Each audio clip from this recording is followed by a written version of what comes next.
Alors c'était une table ronde vraiment intéressante parce que j'ai pu rencontrer différents acteurs de la lutte contre les discriminations.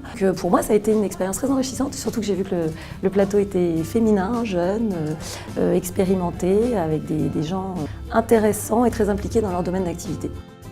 On a vu des acteurs comme des représentants du défenseur des droits ou du monde associatif. Pour moi, l'intérêt, c'est toujours de faire rencontrer des acteurs différents qui puissent partager leurs expériences. Le partage d'informations, de questionnements, c'est toujours nécessaire pour faire évoluer une pratique. Si on est seul, on est quand même moins fort. C'est lorsque l'on est capable de montrer des fronts communs, eh bien, que l'on peut créer les rapports de force nécessaires pour bousculer. Nous pouvons travailler main dans la main pour pouvoir reculer ces injustices.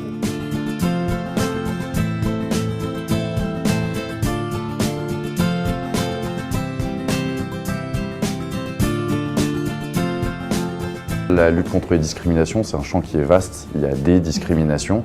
On essaye d'aller vers l'universalisme, de combattre toutes les formes de discrimination, mais il est, à mon avis, important que des associations qui ont des buts un petit peu différents, puisque spécialisées sur telle ou telle forme de discrimination, se rencontrent pour avoir un temps un peu plus généraliste, universaliste peut-être, sur ces questions. Je pense que la table ronde d'aujourd'hui permet de donner du sens, finalement, je veux dire, à ces enjeux qui sont les enjeux bien sûr actuels.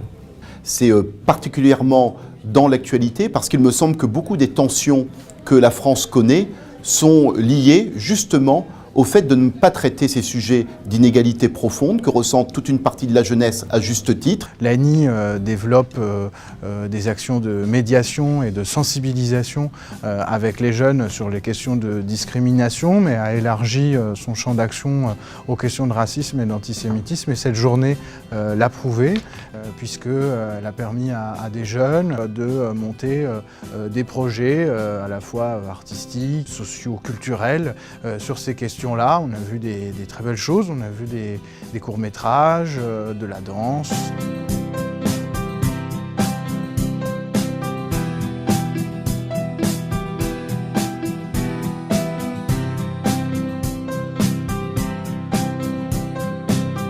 C'est des thématiques qui sont liées à la jeunesse directement, qui est aussi autant de jeunes. Les gens sont mobilisés, vous êtes mobilisés, ça veut dire que ça les intéresse de travailler sur ces thématiques-là. Et je pense que c'est très important que ce soit aussi des groupes de jeunes, que ce soit les premiers concernés aussi qui s'emparent de cette question. Il y a eu vraiment un suivi de groupe pendant plusieurs mois et on voit que c'est un travail très riche qui a pu être mené grâce à Annie et à tous ses partenaires.